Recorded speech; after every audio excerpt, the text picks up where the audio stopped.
再过不久，2024年就要结束，世界将进入全新的一年。白宫主人拜登将交棒给川普。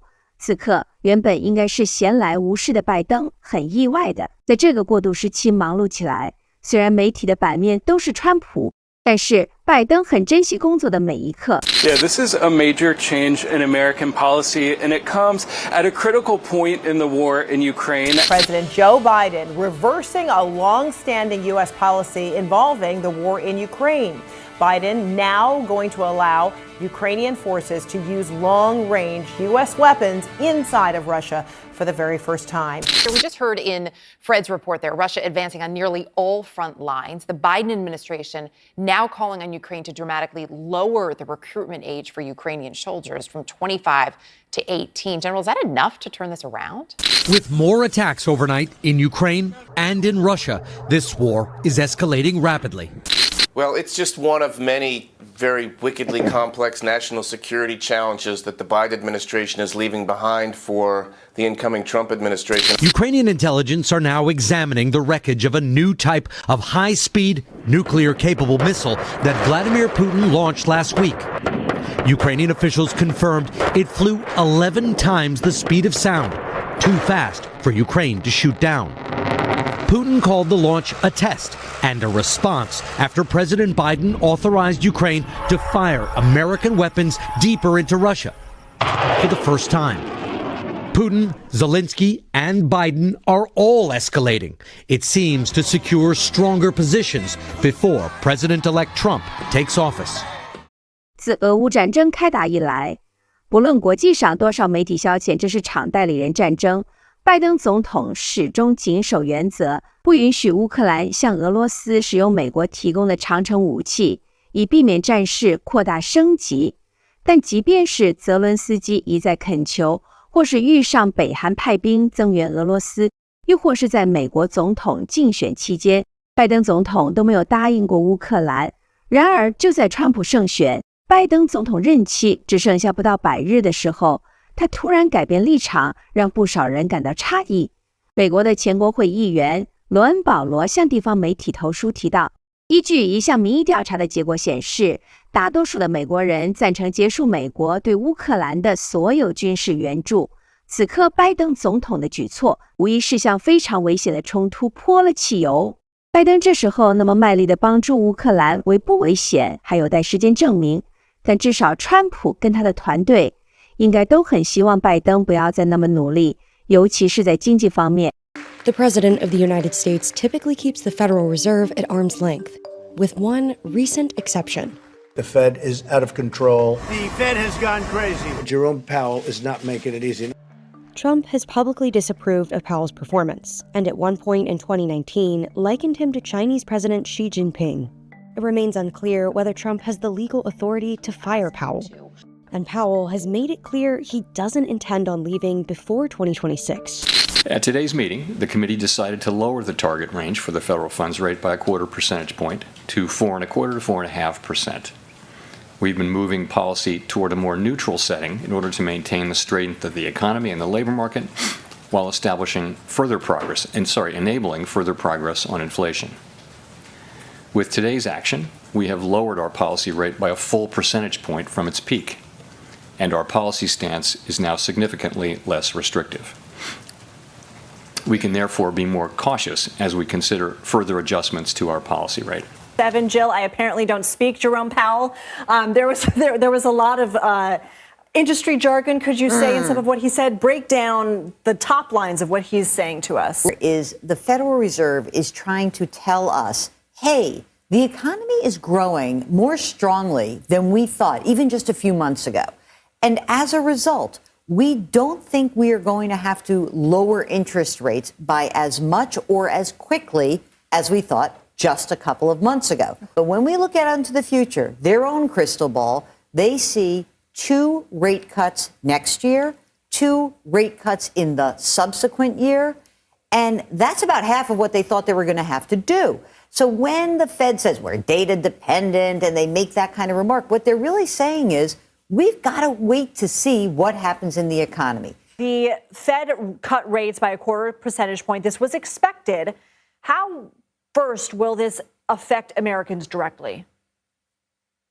It's not great news if you wanted to see lower costs on your credit card bills, on auto loans, and particularly mortgage rates. It just the caution that the Federal Reserve Chairman expressed this afternoon has been sort of materialized in their projections for next year. It means they're going to be considerably less aggressive on Fed cuts than they thought they were going to be a couple of months ago. And his words were specifically, today was a close call. From here, it's a new phase, and we're going to be cautious about further cuts. So caution means a lot of the borrowing costs that consumers and businesses were kind of hoping for relief are just not going to be as favorable as they thought it was going to be several months ago.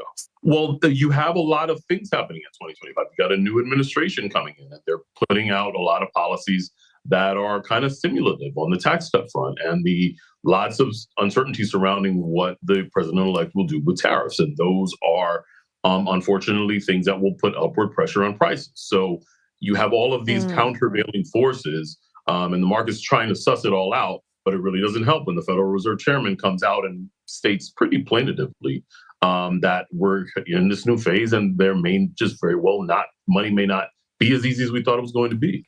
美国的每日来电新闻基金会近期发表了一篇报道，当中提到，在今年7月的时候，拜登总统就曾经表示，希望自己为 Z 世代留下的政治遗产是治愈了经济，但显然治愈经济的路还很漫长。倒是川普先继承了一颗通膨定时炸弹，不知道担不担心。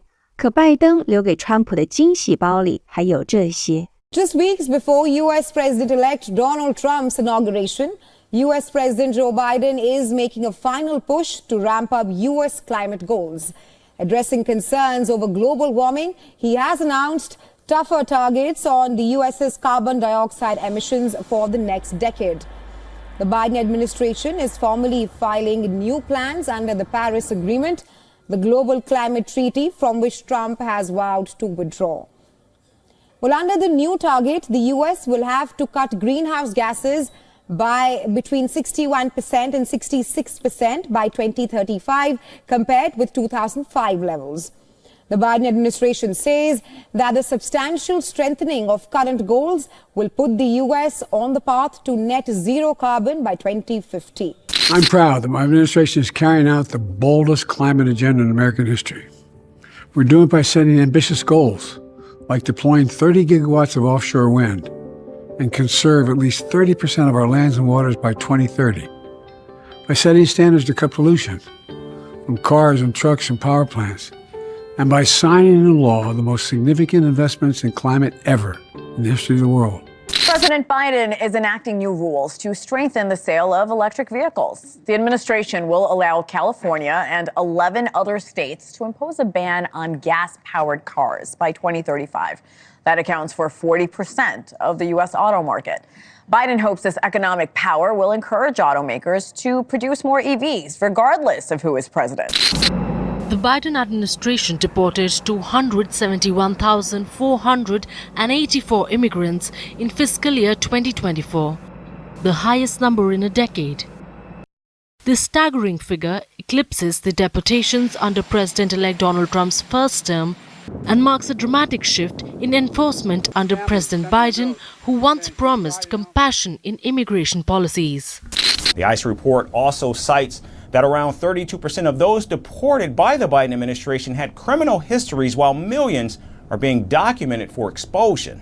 Critics argue that the outgoing president's policies mirror those of former President Barack Obama, who also oversaw millions of deportations during his tenure as well. 就在拜登即将登出美国政坛这个全球最艰辛的战场时，媒体从他的总统愿望清单里帮他盘点出一个又一个由拜登所写下的美国总统的第一，像是第一位访问非洲国家安哥拉的美国现任总统，第一位访问亚马逊雨林的美国现任总统，第一位在位期间年纪最长的美国总统。这些文字向全球读者诉说了一个老兵不死，只是逐渐凋零的感人故事。但是在拜登留下的众多第一当中，有媒体从一个曾经被掩盖的事实出发，为拜登书写了不同的第一。President Biden weighing the final 4 weeks of his presidency. The countdown comes amid a new bombshell report from the Wall Street Journal highlighting the 46th president's rapid decline in recent years. They knew from day one. How many times are you going to see the Democratic establishment lie to you before you realize, oh, right, the next time they tell you something, it's also a lie? The Wall Street Journal has now put out an expose regarding the obvious cover-up carried out by those closest to President Joe Biden when it came to his mental decline. Now, there are a lot of details here. I'm going to try to get to all of the highlights, or at least as many of them as I can, starting with the fact that there were already massive red flags in regard to President Joe Biden's mental decline early on in the beginning months of his administration. Interviewing nearly 50 people around the president. Now, administration officials detailing how he would grow, quote, tired if the meetings went long and would make mistakes. At events, aides would repeat instructions that should be obvious. For example, how to enter or exit a stage. They issued a directive to some powerful lawmakers and allies seeking one-on-one time. The exchanges should be short and focused. For example, they avoided doing any of these meetings first thing in the morning because that was when Biden was struggling the most. To get an inside look, we are welcoming in Lindy Lee. She's a DNC Finance Committee member who has ties to the Bidens. Lindy, thank you for making the time tonight. Natasha, thank you for having me. And I know you take this seriously. You personally know President Biden. What is your reaction to this report? It's just further confirmation for what we've known for years. And I tried to sound the alarm in July and I was attacked then. So there's definitely an echo chamber on this matter and a closing of ranks. People don't want to hear the truth and it's extremely devastating. It's devastating in so many regards because President Biden as a human being is no longer capable of executing the duties of the commander-in-chief. And also, we kind of have a shadow presidency of his inner circle of people. Well, I don't want to get crucified again, but there are certain people around him, his senior advisors, who are essentially running the country. When did you first notice? When did you first notice that he was declining? I think I also was just hoping for the best. And I still, to this day, I love him as a human being. I'm very sorry. This is the truth. I knew something was accelerating, I think, in 2023. I think actually, to be honest, I think he was pretty much fine in 2020. I'm trying to be as fair as possible, and I didn't see any signs of cognitive decline in 2020. And I was on the campaign trail with him. I also raised money for him in 2019. I was in San Francisco with him the day after Kamala Harris attacked him on the debate stage. He was definitely sharp then. At least from my point of view, it became clear that something was different in 2023 and then 2024. Okay, so let's talk a little bit about the cabinet meetings and we'll do a little comparative analysis between Biden's cabinet meetings or the frequency of them versus Obama and Trump. So he did not hold very many cabinet meetings, which is insane, especially at such a chaotic time. Remember, he came in as the pandemic was still happening. Now, interactions between Biden and many of his cabinet members were relatively infrequent and often tightly scripted. At least one cabinet member stopped requesting calls with the president because it was clear that such requests wouldn't be welcome, a former senior cabinet aide said. So Biden had a total of 9 cabinet meetings in his term, 9. Now, we don't know how many cabinet meetings presidents typically have, so let's take a look at Obama and Trump. Well, Obama had 19, Trump had 25. Yeah, and I remember people criticizing Trump for not having enough press conferences, not having enough meetings. He did 25, Biden only did 9. I'm gonna say something here that's also super damning of our national media. No one broke this story for 4 years. So apparently, Biden's entire staff knew that he was in mental decline for 4 years, and not one reporter or news organization in mainstream media could break this story. I know. And I'll tell you why, because they're not trying to break that story. It's uncomfortable, it's inconvenient. You don't want to draw the ire of an entire political party, and we know what that's like. Oh, nobody knows better than us. It's the most uncomfortable, terrible, alienating thing because you're just trying to do your job as accurately and fairly as possible. But in today's political climate and news media climate, you're expected to be a mouthpiece for one side or the other. 媒体从不嫌累地释放川普有害美国安全、全球秩序的讯息，但事实是什么？如今这位在总统任内就出现健康问题，一直有世事危机的美国总统就要离任，他留下来的谜团，相信会有人持续不懈地为大家解开。而当白宫里不可说的秘密被揭露后，相信拜登团队应该也不会再那么努力地想要做些什么事了。对川普来说，应该是一件好事。